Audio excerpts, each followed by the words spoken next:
is Michael Crook.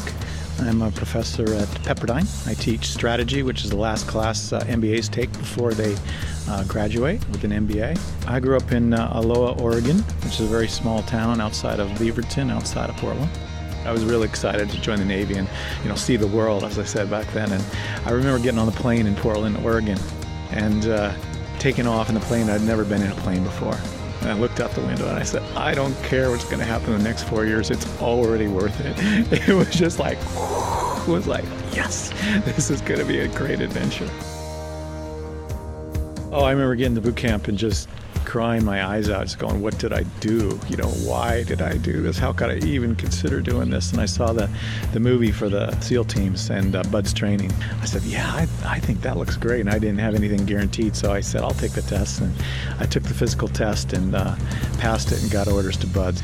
I was just, like, whoa, there I was. And my class 89, I think we had close to 120, 130 other recruits.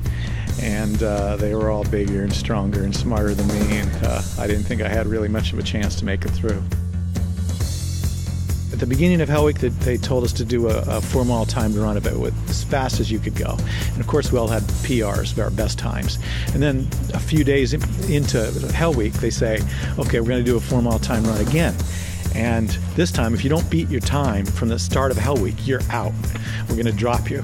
And of course, they weren't going to, but that's what they said. And right away, people were ringing the bell, going, no way, no way, no way. I'm not doing that. I'm tired of this.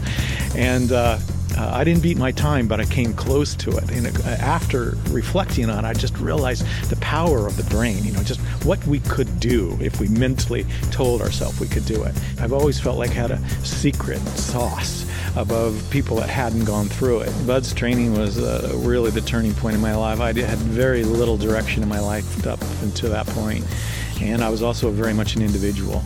And Bud's training completely changed my way of thinking about that. In fact, I would have never made it through Bud's without being a team player. That's the common denominator of all, however many of us made it, 17 or 20 of us that made it, was we were all team players. That's the only way to get the great things to happen. And I found that out in my business career, is that you have to have great teams. So I spent 4 years in the teams, and I got out and started going to college, and we're just loving it. I mean, just all of a sudden, I never had liked school before. All of a sudden, I was loving school. I was loving learning. I was loving being an entrepreneur.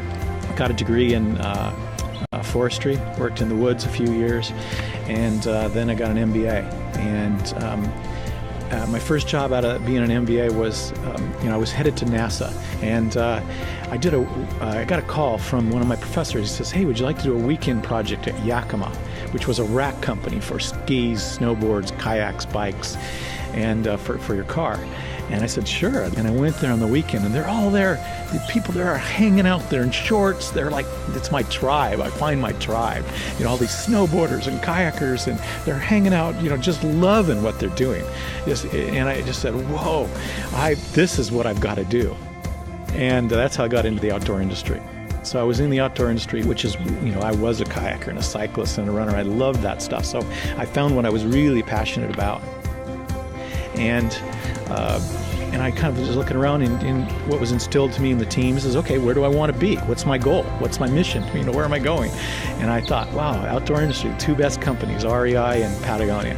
I said, well, I'm going to be CEO of one of those companies. And that was probably 1988.